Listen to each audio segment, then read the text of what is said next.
What's up, everybody? It's Philip. Day one of the combine in the books. Just wanted to recap it a little bit, give some initial thoughts and feedback on everything that we saw last night. It was the Sunny style show, but that's not really the main person that I want to talk about.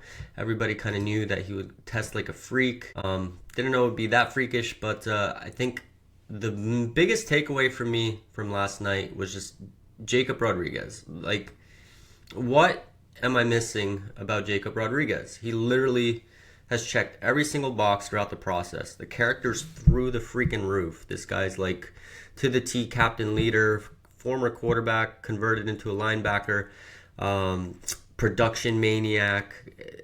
No injuries really history, pretty clean there. The only thing that I was worried or looking at was going to be his athleticism and how he would test.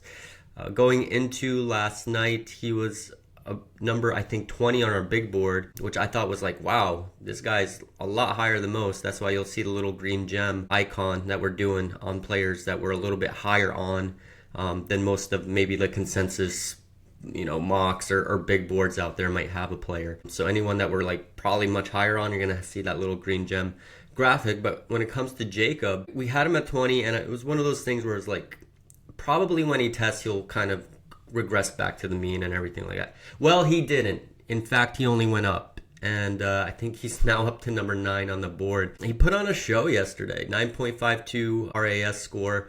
The 40-yard dash was 4.57. Was not expecting that. The vertical 38.5 was not expecting that.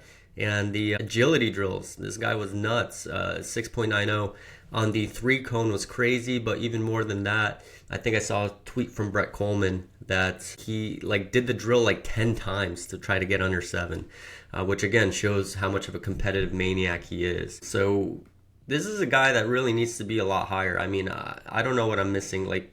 I get it. You see guys like Jake Golday, who also had a great day yesterday, tested really well, 6'4", big, all that stuff, kind of like a Carson Schlesinger clone, but didn't have the kind of production at the level that Jacob Rodriguez did. So I think this guy should be a first rounder when all is said and done. And he had a really good day when it came to yesterday. Another guy, Gracen Halton. Gracen was a guy that we were really high on as well. We knew he would be a good athlete, test well, all those things, but he really reinforced it. I mean, his explosion grades were fantastic. Being able to jump 36.5 at his size, 293 pounds, awesome.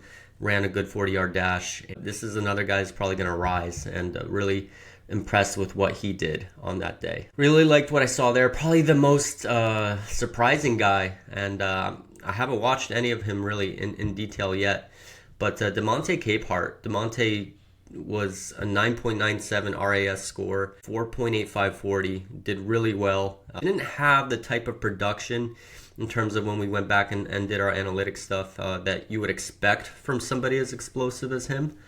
But I got to go back and look. His run scores were pretty decent when going back. But again, player that kind of hits the radar and you're like, wow, I got to kind of look at this a little bit more.